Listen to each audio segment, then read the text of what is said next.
I'm Dr. Mark Halloran, and you're listening to Deep Trouble.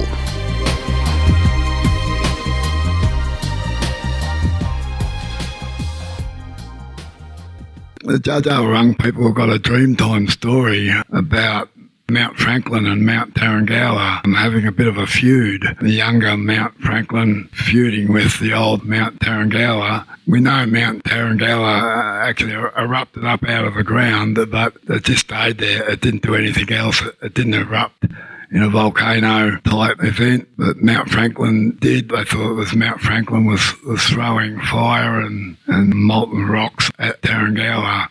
Now, we now know that was a volcano eruption, and as far as we know, that erupted around 5,000 years ago. So for the people to have a dreaming story about it, they've probably seen it happen. There's a good chance people were around Mount Franklin for at least 5,000 years. I wanted to talk to you about your grandfather as well. He seems to be a fairly significant historical figure. Harmony Nelson. Who was he and what was his significance? It was I think it's like three greats, great-great-great-grandfather, who was born out near Carisbrook in the 1850s and spent a little bit of time around Mount Franklin at the Mount Franklin Aboriginal School, but then was taken to Corandurk, which is an Aboriginal reserve down near Healesville. And we know he spent a large time of his young life there. He was taken there when he was 10 or 11 and got married there when he was in his early to mid-20s. Spent a lot of his childhood and young adult life at the Corandurk mission. But he was a champion for Aboriginal rights and to try and obtain land for the Aboriginal people to farm and stuff.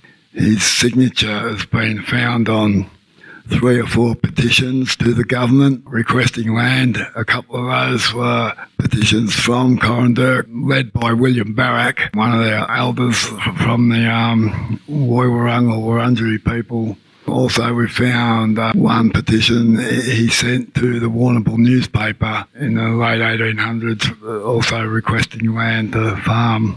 And he moved around a bit and ended up one of the pioneers up at the Cummeragunja mission up near Echuca, and was heavily involved in working and clearing that land and in the walk-off of the Cummeragunja mission. And his son, I think, married a surgeon's daughter, and they had a pharmacy and a school up at Cummeragunja, so he was one of the early pioneers up at Cummeragunja too. What we think that happened is a fight to save Corandurk, and I think after the Half-Caste Act came in, he was actually a half-caste. On his marriage certificate it says his mother was Mary Ann and his father was a white man from the Loddon district, so we're not sure if she'd had an affair or something with a white man or something like that.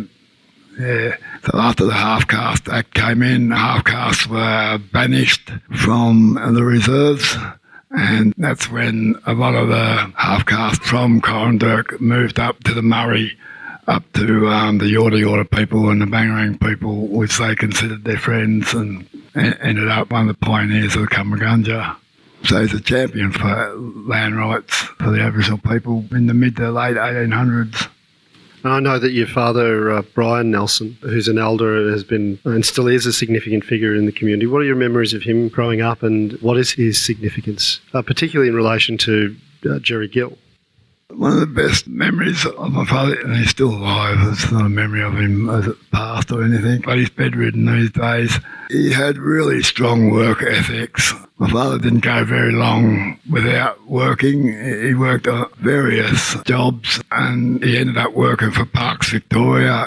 He spent a bit over 20 years in Parks Victoria and set up some of the Aboriginal cultural programs in parks, and which is still going to these days. The stuff he did with Jerry Gill. Jerry was a lecturer at La Trobe, and he helped Jerry produce some of the cultural awareness programs in La Trobe, even to the point where La Trobe gave him an honorary fellowship in Bendigo. So, he's pretty respected in the community. Yeah. You are listening to Deep Trouble. Dr. Mark Halloran in conversation with Uncle Rick Nelson.